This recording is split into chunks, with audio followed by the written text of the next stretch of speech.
Hello दोस्तों, नए दिन की नई शुरुआत हो रही है अपने स्वीट होम में। तो मैंने सोचा एक मिनी शॉर्ट तो बनाया जाए।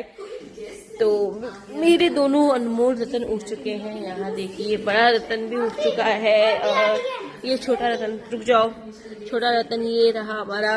तो दोस्तों अभी 1 मिनट का ब्रेक लेते हैं। ये है मेरा छोटा बेटा जो उठ चुका है। गुंजो, क्या कह रहे हो तुम? और सबसे सुहानी बात यह है कि आज हमारे यहाँ सूर्य देव के प्यारे से दर्शन होने लगे हैं। दोस्तों देख सकते हैं आप, सूर्य देव की चमक देखिए आप, जो हमारे घर की तरफ को आती हुई। तो सूर्य देव को सभी लोग करेंगे प्रणाम। ओम सूर्य सूर्याय नमः बोलेंगे सभी लोग। और अभी इनका चल रहा है, क्या बोलते हैं,